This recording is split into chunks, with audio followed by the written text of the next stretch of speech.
Three phase induction motor बहुत ही प्रचलित हैं क्योंकि इनकी बनावट बहुत ही आसान होती है, यह बहुत ही मजबूत होती हैं और बहुत ही भरोसेमंद होती हैं। चलिए पहले हम थ्री फेस इंडक्शन मोटर की कंस्ट्रक्शन को समझें। ज़्यादातर इंडक्शन मोटर में दो पार्ट मेन होते हैं, स्टेटर और रोटर। स्टेटर नाम से समझ आ रहा है, स्टेटर यानी स्टेशनरी पार्ट, वह पार्ट जो स्थिर होता है, जो मूव नहीं करता। इसके बाहरी कवच को स्टेटर फ्रेम कहा जाता है और इसे योक भी कहा जाता है। इसका अंदरूनी भाग काफ़ी सारी स्टैंपिंग्स से मिलकर बना होता है। इन स्टैंपिंग्स को लैमिनेशन भी कहा जाता है। इन लैमिनेशंस के अंदर की तरफ स्लॉट्स कटे होते हैं जिसमें थ्री फेस बाइंडिंग को रखा जाता है। थ्री फेस मोटर में डिस्ट्रीब्यूटेड बाइंडिंग भरी जाती है जो कि कॉपर वायर या एल्यूमिनियम वायर से बनी होती है। ज़्यादातर बाइंडिंग डेल्टा कनेक्टेड होती है जिसे थ्री फेस सप्लाई से सप्लाई दी जाती है और वाइंडिंग को स्लॉट्स में इस प्रकार रखा जाता है कि जब हम थ्री फेस सप्लाई देते हैं तब यह वाइंडिंग घूमती हुई मैग्नेटिक फील्ड बनाती है। वाइंडिंग को अलग अलग तरीके से बांधा जाता है, अलग अलग नंबर ऑफ पोल्स के लिए। यह इस पर निर्भर करता है कि हमें स्पीड कितनी चाहिए, क्योंकि स्पीड इन्वर्सली प्रोपोर्शनल होती है नंबर ऑफ पोल्स के। इसका फॉर्मूला है NS = 120F/P। यहाँ पर NS सिंक्रोनस स्पीड है, वह स्पीड जिस गति से मैग्नेटिक फील्ड घूमती है। F फ्रीक्वेंसी है सप्लाई से दी जाने वाली और P नंबर ऑफ पोल्स है। अब बात करते हैं रोटर की। रोटर नाम से समझ आ रहा है, यह घूमने वाला पार्ट है। इसमें शाफ्ट के ऊपर सिलेंड्रिकल कोर होती है। इस कोर में बाहर की तरफ पैरेलल स्लॉट्स बने होते हैं जिनमें कंडक्टर बार्स को रखा जाता है। कंडक्टर बार्स जो होते हैं वह कॉपर के या एल्यूमिनियम के होते हैं जिन्हें हर स्लॉट में रखा जाता है। इन कंडक्टर्स को शॉर्ट सर्किटिंग एंड रिंग के द्वारा आपस में कनेक्ट कर दिया जाता है। जो स्लॉट्स होते हैं जिनमें कंडक्टर बार्स को रखा जाता है वह शाफ्ट के एक्सिस के पैरेलल नहीं होते हैं, जबकि थोड़े से स्क्यूड होते हैं। इसके दो कारण होते हैं।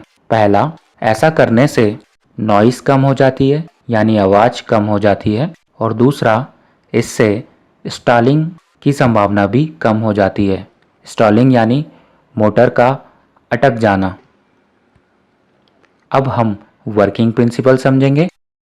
जब हम मोटर में थ्री फेस सप्लाई देते हैं जिसकी वजह से मोटर की वाइंडिंग में करंट फ्लो करता है और यह करंट इस प्रकार होता है कि यह घूमती हुई मैग्नेटिक फील्ड उत्पन्न करता है, क्योंकि हम जानते हैं थ्री फेस सप्लाई का करंट किस प्रकार वेरी करता है, बदलता है। यह मैग्नेटिक फील्ड रोटर के कंडक्टर से जाकर लिंक करती है और फाराडे के नियम के अनुसार इन रोटर कंडक्टर में EMF उत्पन्न हो जाता है, और क्योंकि कंडक्टर्स एंड रिंग के द्वारा आपस में जुड़े हुए हैं जिससे एक क्लोज सर्किट बनती है और इस क्लोज सर्किट में करंट फ्लो होता है। करंट का डायरेक्शन हम लेंज लॉ के मदद से ज्ञात कर सकते हैं, जो यह कहता है कि रिजल्ट यानी कि करंट हमेशा कॉज यानी कि मैग्नेटिक फील्ड के विपरीत होगा। यहाँ पर करंट के उत्पन्न होने का कारण मैग्नेटिक फील्ड का घूमना है, यानी कि करंट उस डायरेक्शन में फ्लो होगा जिससे वह कॉज को अपोज कर सके, यानी कि अपनी मैग्नेटिक फील्ड बनाकर कॉज का विरोध कर सके।